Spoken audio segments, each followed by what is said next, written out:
Pak Lian Bagaskara di ujung tanduk saat ini, karena ternyata Pak Lian Bagaskara dengan nekatnya mendatangi Galang dan Hilda, bahkan begitu murka kepada Galang dan Hilda dan memberikan pelajaran kepada Galang karena telah membohongi semua orang selama ini, bahkan telah menculik anak Amira. Bahkan juga Pak Lian Bagaskara begitu marah besar kepada Hilda karena ternyata Hilda telah membohongi Bu Yuni dan Pak Lian. Ternyata anak kandungnya Pak Lian dan Ibu Yuni adalah Amira. Namun ternyata Galang dan Hilda berhasil kabur sehingga terjadi kejar-kejaran antara Pak Lian Markus dengan Galang dan Hilda. Namun ternyata di saat Pak Lian Bagaskara dan Markus lengah sedikit, disitulah Galang dan Hilda memberikan pukulan kepada Pak Lian Bagaskara dan Markus sampai Pak Lian dan Markus terjatuh sehingga Pak Lian Bagaskara pun tidak sadar.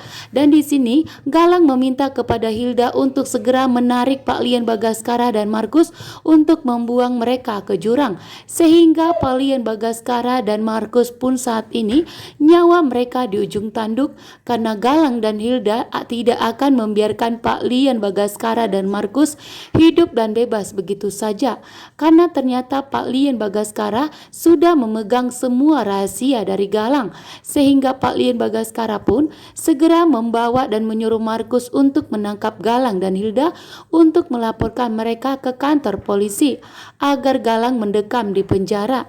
Namun ternyata Galang dan Hilda pergi kabur sehingga Pak Lian Bagaskara dan Markus mencoba untuk mengejarnya. Namun ternyata Pak Lian Bagaskara dan Markus malah dipukul oleh Galang dan Hilda dan telah dibuang ke jurang. Dan disinilah ternyata Amira tidak akan mendapatkan informasi dari Pak Lian Bagaskara bahwa ternyata Amira dan Aksa mempunyai anak kembar, dan di sini juga Amira tidak akan mengetahui kebenarannya bahwa ternyata Pak Lian Bagaskara dan Ibu Yuni adalah ternyata ayah kandung dan ibu kandung dari Amira, sehingga Hilda akan tetap menjalankan aksinya. Bahkan Hilda akan menjadi pewaris harta kekayaan Pak Lian Bagaskara karena Pak Lian Bagaskara belum sempat membongkar semua kebohongan Galang dan kebohongan Hilda yang telah mengubah tes DNA.